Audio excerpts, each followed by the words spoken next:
तो दोस्तों, एक और नया दिन और मैं बलजीत परमार हाजिर हूँ एक नई कहानी, एक नया किस्सा लेकर। आज हम बात करेंगे आपसे दगड़ी डॉन अरुण गवली और उसके भाई किशोर गवली की। अरुण गवली के बारे में आप सब जानते हो, फिर भी छोटी सी भूमिका उस शख्स की मैं बता दूं कि महाराष्ट्र के कोपरगांव में, जो अहमदनगर डिस्ट्रिक्ट में आता है, वहाँ पे पैदा हुआ अरुण गवली। मुंबई में आता है अपने बाप के साथ, जो एक मिल वर्कर होता है। तो मुंबई में आके कुछ स्कूल की पढ़ाई बीच में छोड़ के छोटी सी उम्र में अरुण गवली एक शक्ति मिल है महालक्ष्मी में, वहाँ पे इसने मिल में नौकरी की। ये वही शक्ति मिल है जिसके कंपाउंड में एक बहुत बड़ा रेप केस हुआ था, जो मुंबई में बहुत मशहूर हुआ। वो शक्ति मिल जो बंद हो गई थी, उसकी औजार मिल में एक ट्रेनी रिपोर्टर लड़की, जो एक ट्रेनी काम कर रही थी एक अखबार में, उसका कुछ लोकल लोगों ने, जो ड्रग एडिक्ट्स थे, जो उस उजाड़ पे ही बंद पे ही शक्ति मिल में अपने ड्रग का इस्तेमाल करने आते थे, उन लोगों ने उस लड़की और उसका बॉयफ्रेंड को बांध के ज़बरदस्ती वो जो रेप किया, उसके साथ बुरा सलूक किया। वो बहुत बड़ा इशू बना था कुछ साल पहले, और उसमें उन लोगों को सज़ा भी हो गई बाद में फास्ट ट्रैक कोर्ट में। उनमें से एक जो आरोपी था वो 18 साल के नीचे का भी था। खैर, वो वही शक्ति मिल में एक ज़माने में जब वो चलती थी, तो अरुण गवली ने वहाँ पे नौकरी की थी, और वहाँ से थोड़ा एक्सपीरियंस गेन करने के बाद इसने क्रॉम्पटन ग्रीव्स, जो एक इंजीनियरिंग कंपनी थी, उसमें जाके काम किया। और वहाँ से फिर ये बाबू रेशम और रमा नायक के टच में आने के बाद ये तीनों ने अपना एक गैंग खड़ा किया जिसका नाम था बाईखला गैंग। तीनों के मिलने के बाद उस गैंग का नाम BRA गैंग भी बन गया। बी से बाबू रेशम, आर से रमा नायक, और अरुण गवली के ए से BRA। और उसके जो शुरुआती लोग थे, जिन लोगों ने ये गैंग की शुरुआत में जो साथ में थे, उनमें सदा पावले और अरुण गवली का छोटा भाई किशोर गवली भी शामिल थे। ये 70s की बात है। उसके बाद 76 के करीब की, वहाँ से चलते चलते सबसे पहले बाबू रेशम का मर्डर हो जाता है एक लॉकअप में, अगरीपाड़ा लॉकअप में। उसके बाद रमा नायक का एनकाउंटर किया जाता है एक चंबूर में एक नाई की दुकान के बाहर, जो एक पुलिस इंस्पेक्टर करता है नागपाड़ा से जाके, जिसका नाम राजन कारधरे था।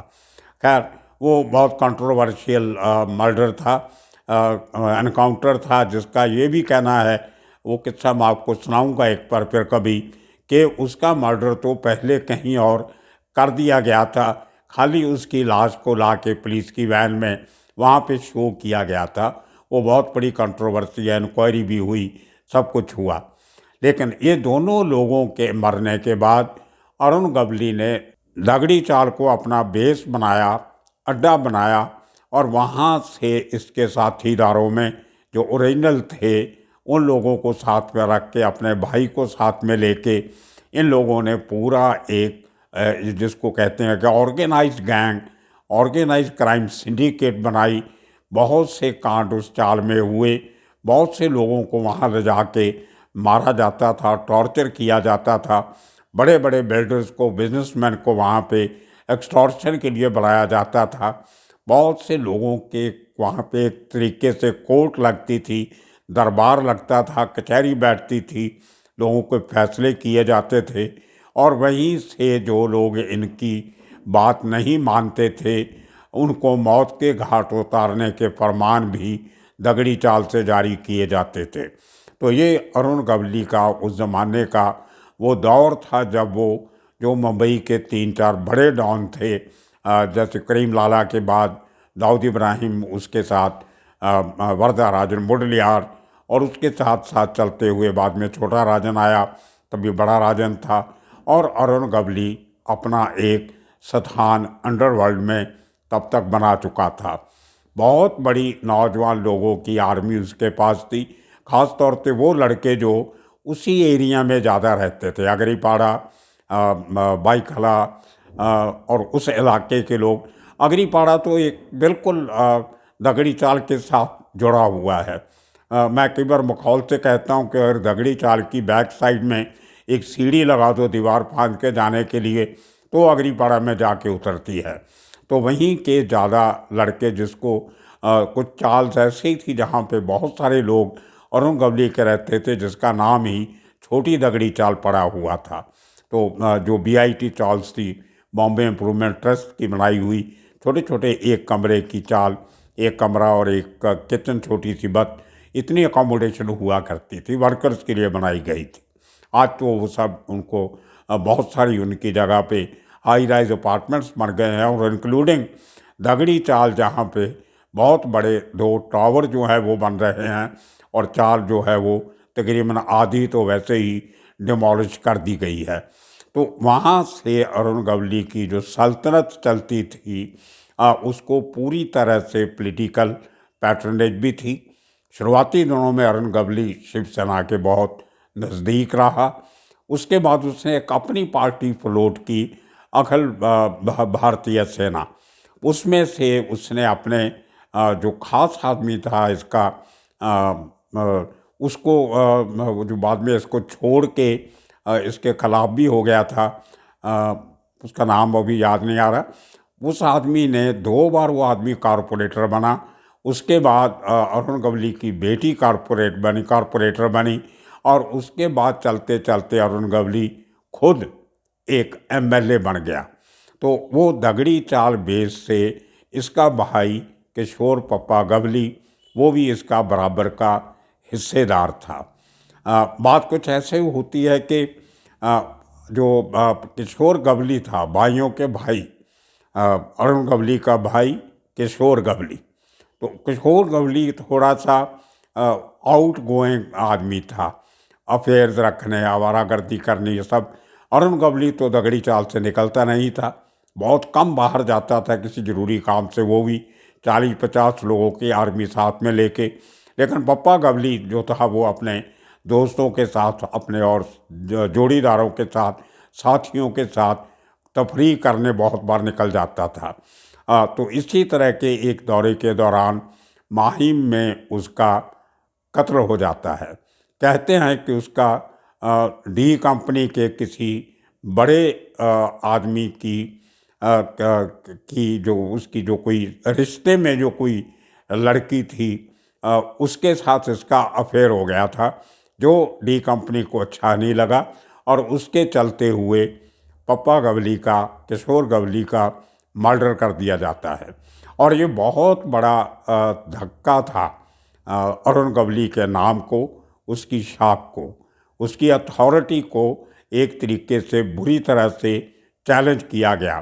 तो जैसे कहते हैं कि इंजर्ड आदमी जो होता है वो साबित सबूत आदमी से ज़्यादा खतरनाक होता है। तो अरुण गवली ने अपने भाई की मौत का बदला लिया दाऊद इब्राहिम के brother in law Ismail Parkar को मार के। उसका मर्डर किया गया। वो काफ़ी सनसनी फैली मुंबई के अंडरवर्ल्ड में कि दाऊद इब्राहिम के घर के पास जाके उसके बहनोई को मारा जाए, ये अपने आप में बहुत बड़ी बात उस ज़माने में गिनी जाती थी।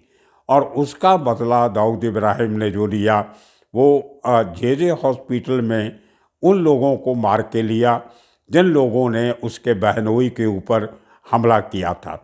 उस हमले में कुछ लोग इंजर्ड भी हो गए थे, क्योंकि दाऊद के लोगों ने, रिश्तेदारों ने उनके ऊपर पत्थरबाजी की थी, उनकी पिटाई की थी, और अगर पुलिस समय पे नहीं पहुंचती तो शायद इन लोगों को वहीं मार भी दिया जाता।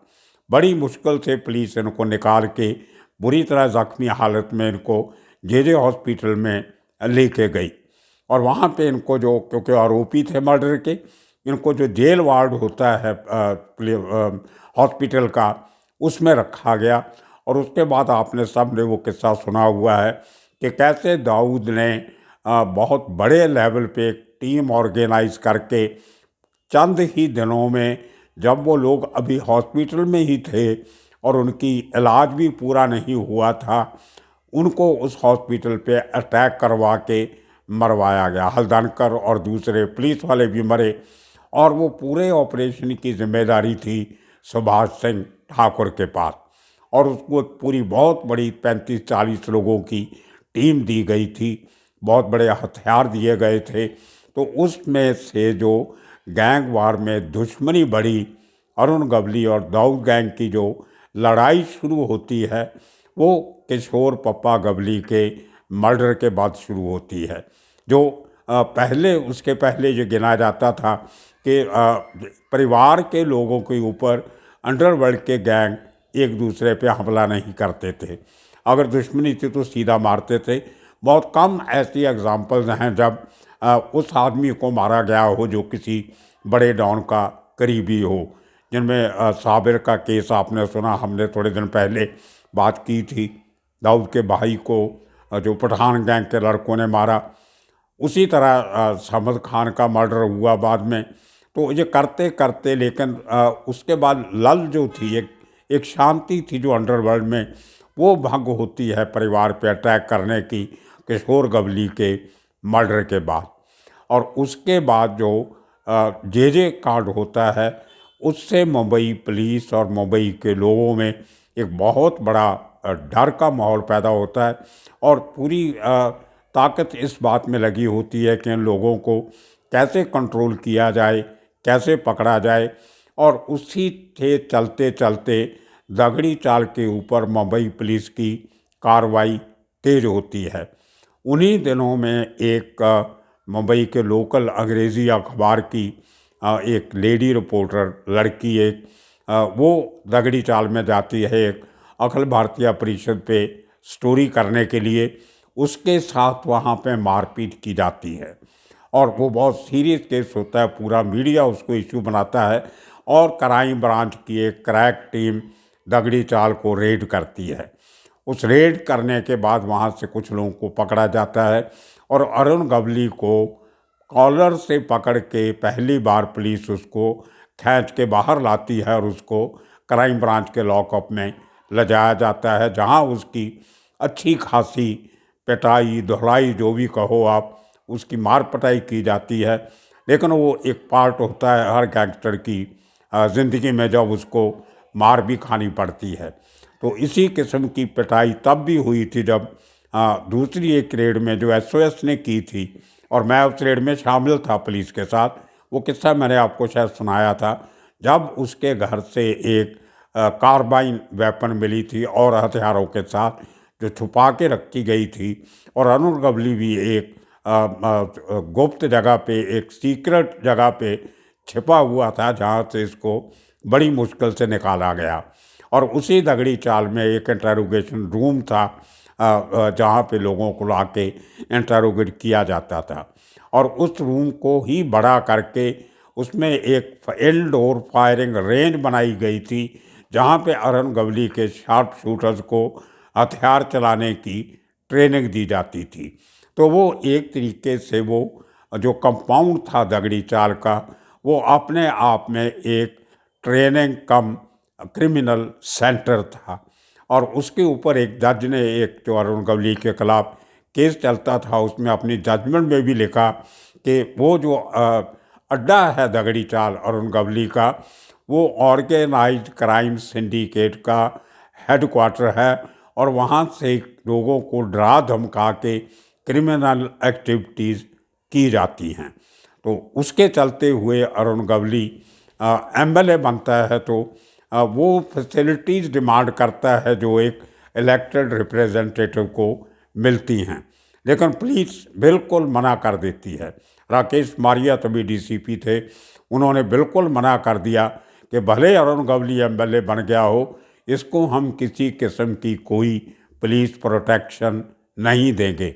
ये एक बहुत बड़ा स्टैंड था जो महाराष्ट्र सरकार ने और पुलिस ने ऑर्गेनाइज क्राइम सरगना के खिलाफ लिया।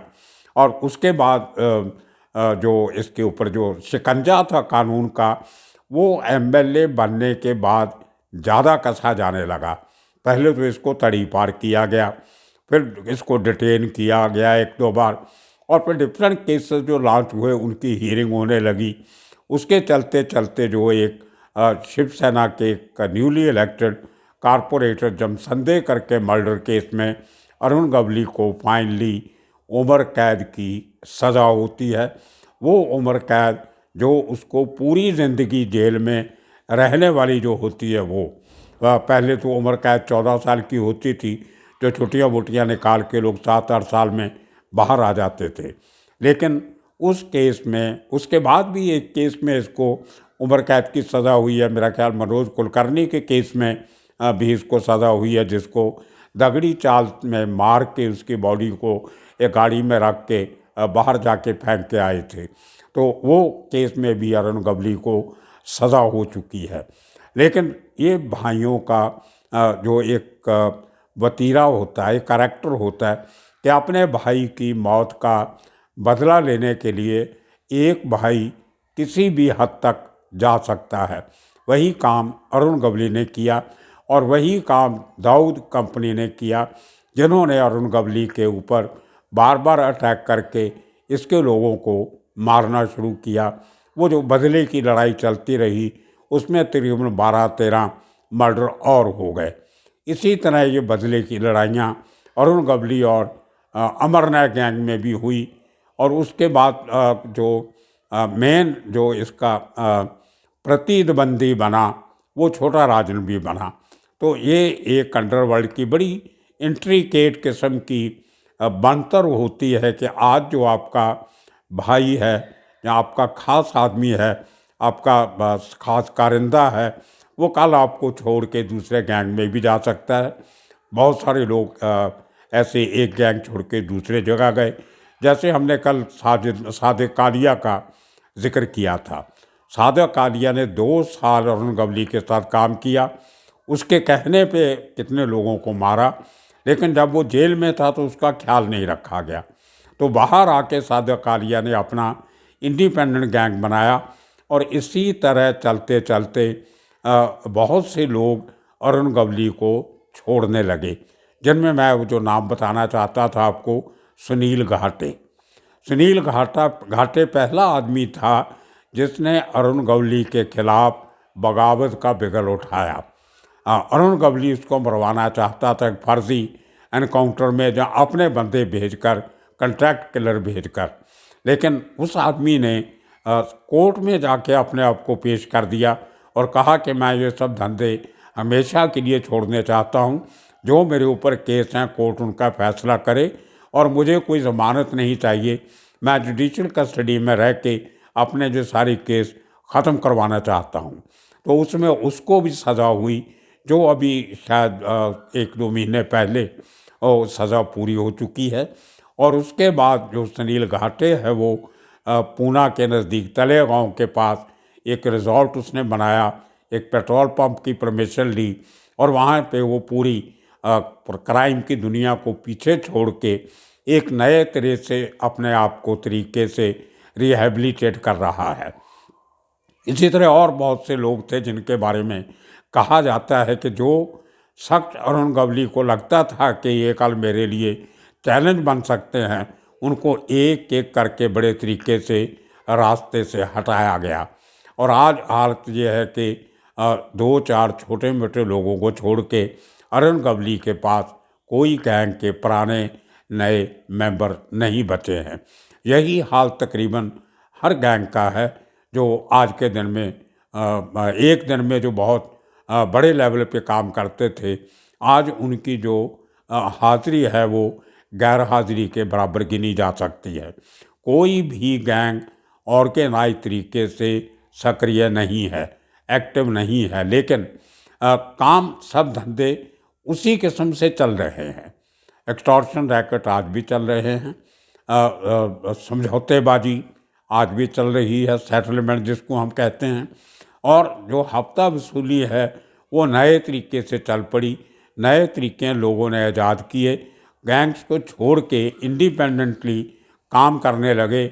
उनका नाम कोई ट्रेड यूनियन लीडर बन गया, कोई किसी फैक्ट्री का लीडर बन गया, कोई अपने बिजनेस खोल के बैठ गया, क्लब खोल लिए, जुए के अड्डे खोल लिए, जहाँ अपने गांव में कमाए हुए पैसे से ज़मीन वगैरह खरीद के खेती करना शुरू कर दिया।